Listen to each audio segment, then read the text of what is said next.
এই জীবনের আগে তোমার জীবনের যে উদ্দীপনা উৎসাহ যা ছিল, এবং এই 120 দিনে তোমার ভিতরে কি চেঞ্জ এসেছে, যেই চেঞ্জটা তুমি আমাদের সাথে এখন শেয়ার করতে পারো? কি চেঞ্জ এসেছে? আমার মনে হয় আমি আরেকটু স্থির হয়েছি। না না, অ্যাকচুয়ালি না, আই ডোন্ট থিঙ্ক সো। আমার বিকজ নিউ নর্মাল লাইফে আস্তে আস্তে ঢুকছি। এখন বাইরে যেতে হচ্ছে, কিছু কিছু কাজ করতে হচ্ছে, না পারতেও করতে হচ্ছে। সো সেখান থেকে আম, আমার ব্যাগে এখন সব সময় একটা হাইজিনের যেসব জিনিসপত্র সেগুলো থাকে। সো খুব একটা চেঞ্জ হয়নি, বাট আই এম গ্ল্যাড যে আস্তে আস্তে নর্মালের দিকে যাচ্ছে লাইফ। হয়তোবা একটু একটু সংখ্যা কমছে, করোনা আক্রান্তদের সংখ্যা কমছে, এবং তার সাথে সাথে আমরাও যে নর্মাল ভাবে নর্মাল লাইফে ঢুকছি। I am glad for that. Normal লাইফের সাথে আমরা অ্যাডজাস্ট করে নিচ্ছি। তোমার কি মনে হয় এই তো যে হচ্ছে। করোনা কি আসলে কমছে নাকি আমাদের সাহস বাড়ছে?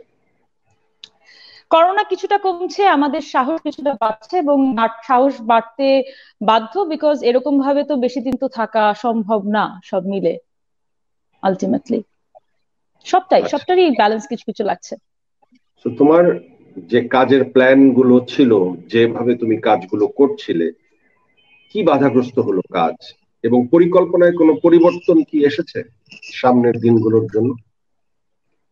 ইয়াস, বিশেষ করে আমার বিজনেসটা আমি বলবো মানে চরম ভাবে বাধার সম্মুখীন তোমার তো হয়েছি। বিজনেসটা আগে একটু খুলে বলো, যে বিজনেসটা কিসের সেটা খুলে বলো, মানুষ তাহলে জানতে পারবে। তো আছে আমার একটা সেলুন আছে। সেখান থেকে আমাদের একটা কনভেনশন সেন্টার আছে, একটা শেয়ার্ড অফিস রয়েছে। তো এরকম বেশ কিছু ভেঞ্চার রয়েছে। তো সেগুলো খুব চরমভাবে বাধাগ্রস্ত হয়েছে। বাট আমি যদি বলি আমার মিডিয়া লাইফের কথা বলবো না খুব খুব একটা খারাপ, বিকজ মিডিয়াতে টুকটাক যে কাজগুলো, because আমি যেহেতু খুব বেছে কাজ করি প্রথম থেকেই। তো সেগুলো হচ্ছে, বলবো না হচ্ছে না। আমি কয়েকদিন আগেও দুইটা শুট করলাম।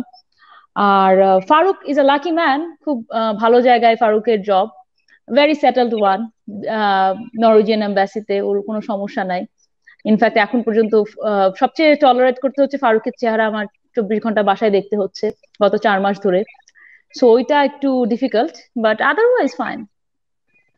বাহ। আমরা ফারুক, আপনার কাছে একটু আসতে চাই। ফারুক, আপনি নরওয়েজিয়ান এমবাসিতে সেটেল জব করছেন, আপনি মডেল বিয়ে করলেন কেন? আচ্ছা, এই কথায় ঢোকার আগে আমি জাস্ট একটু বলতে চাই, জয়, আপনার মোচের জন্য খুব কনগ্রাচুলেশন, দুর্দান্ত একটা মোচ। খুব বীর সাহসী লাগছে আপনাকে। স্পেশালি এটা কি ইয়াস। করোনার জন্য আলাদা করে, নাকি এটা আগে থেকে কোনো পরিকল্পনা ছিল আপনার? আসলে আপনাদের মতো সাহসী মানুষদের সাথে বসবার জন্য আমি সাহস সঞ্চার করছিলাম, কোনোভাবে সাহস আসছিল না, তাই মোচ নিয়ে সাহস নিয়ে কথা বলার শুরু করলাম।